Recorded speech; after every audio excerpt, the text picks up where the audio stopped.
Ma'am सुनिए। हाँ हाँ मालूम है, एडमिशन के लिए आए हो ना। अभी रुको, अभी मैं काम करवा रही हूँ। पर मैम मेरी बात तो सुनिए। अरे तुम्हें समझ में नहीं आ रहा, ये दिखाई नहीं दे रहा कि मैं व्यस्त हूँ? बोला ना मैंने। व्यस्त? पर किस काम में? अजब की अंधी माँ हो। अरे तुम्हें दिख नहीं रहा, मैं साफ सफाई करवा रही हूँ। अरे अच्छे से लगाओ, नीचे को लगाओ ढंग से। तुम लोग भी जल्दी जल्दी हाथ चलाओ, लगाओ सही से। पर बच्चों से स्कूल की सफाई किस लिए, और वो भी पढ़ाई के पीरियड के दौरान? वाह, मेरा स्कूल मेरी मर्जी, मैं पढ़ाई करवाऊँ या साफ सफाई करवाऊँ? तुम्हें इससे क्या लेना देना है? तुम्हें तो सिर्फ एडमिशन से मतलब है ना। हाँ, मतलब तो एडमिशन से ही है, लेकिन अब इन बच्चों से भी है। ये तो गवर्नमेंट स्कूल है ना, और गवर्नमेंट कर्मचारी देती है साफ सफाई के लिए। हाँ हाँ बिल्कुल दी है। तो फिर तुम्हें सब कुछ क्यों बताऊं मैं? क्योंकि मेरा हक है जानने का। मेरा बच्चा यहाँ पढ़ेगा तो मुझे पता होना चाहिए ना स्कूल के एनवायरनमेंट के बारे में। बड़ी इंग्लिश बोल रही हो। तो सुनो, जो स्कूल के कर्मचारी है ना, उन्हें मैंने अपने घर भेजा है काम करने के लिए। स्कूल के स्टाफ का यूज पर्सनल काम के लिए किस लिए? किस लिए? तो रुको बताती हूँ। सर सर, बुलाया आपने मैडम? इन मैडम को जानना है कि हम स्कूल के स्टाफ का यूज अपने घर के कामों के लिए क्यों करते हैं, तो जरा बताइए इन्हें। अब मैडम आपसे क्या छिपना है? अब स्कूल में एडमिशन लेना है तो यहाँ के रूल्स एंड रेगुलेशन तो मानने ही पड़ेंगे ना। रूल्स जैसे कि? जैसे कि ये समझिए कि जब पढ़ाई के साथ साथ अगर मैडम को घर के काम के लिए भी किसी बच्चे को भेजना होता है, जैसे कि झाड़ू लगाना, पोछा लगाना, और ये जो दीवारों पे मकड़ी के जाले लग जाते हैं ना छोटे बड़े, उनको साफ करना। अब देखो ना, अब बच्चों के रहते हुए टीचर ये सब करे तो अच्छा थोड़ी लगता है। पर ये सब तो गलत है ना। बच्चों से ये सब काम कराना, उनकी पढ़ाई पर असर नहीं पड़ेगा? अरे मैडम क्या बात कर रही हैं? लगता है इस गांव में नई नई आई है आप चाहती है ना कि आपका बच्चा पास हो जाए।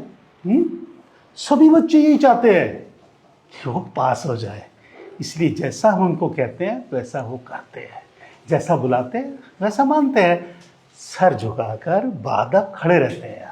अरे सफाई जल्दी से करो, इसके बाद मेरे घर भी जाना है तुमको। देखा कितने समझदार बच्चे हैं। हा? इन बच्चों के पेरेंट्स कुछ नहीं कहते?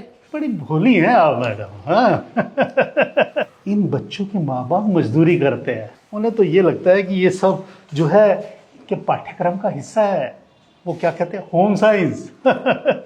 आप पढ़ी लिखी लग रही हैं इसलिए आपसे इतनी बात कही।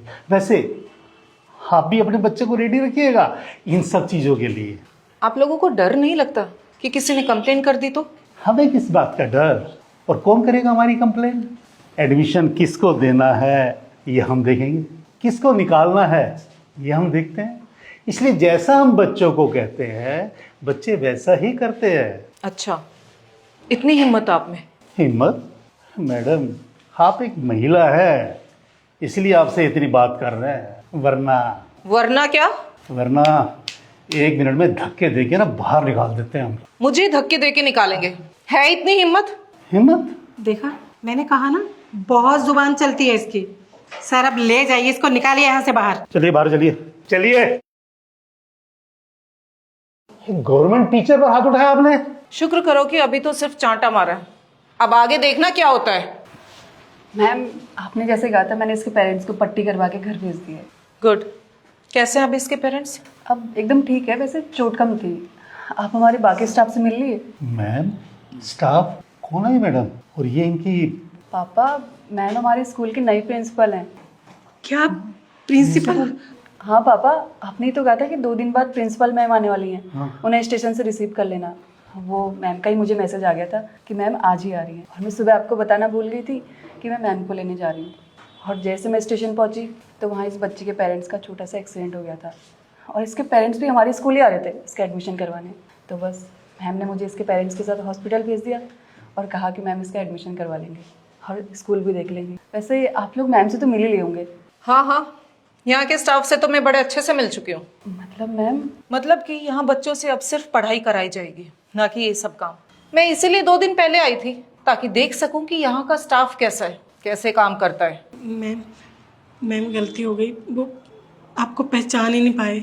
मैम माफ़ कर दीजिए प्लीज़। हाँ मैडम माफ़ कर दीजिए ना मैडम, हमें नहीं मालूम था कि आप स्कूल की प्रिंसिपल हैं। वरना हम ऐसा कभी नहीं करते।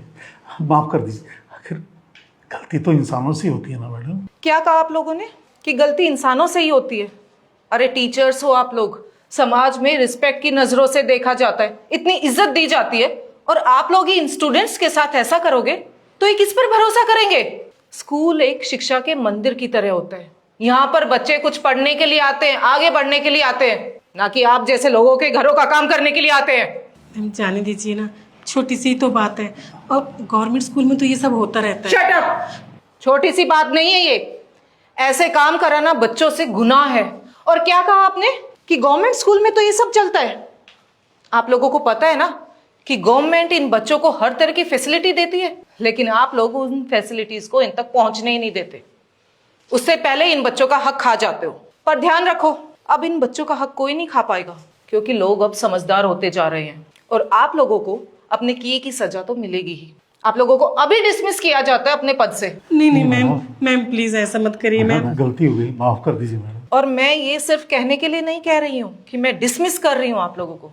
मैंने पुलिस को भी अच्छे से इन्फॉर्म कर दिया है ताकि आप लोगों को अच्छे से सजा मिले। मैडम ऐसा मत करिए मैडम। इस बच्चे को ऑफिस में लेके जाओ और एडमिशन कराओ। मैं बाकी स्कूल चेक करके आती हूँ। ठीक है मैम, चलो। Madam ma'am, madam ma'am, madam ma'am, madam ma'am. Madam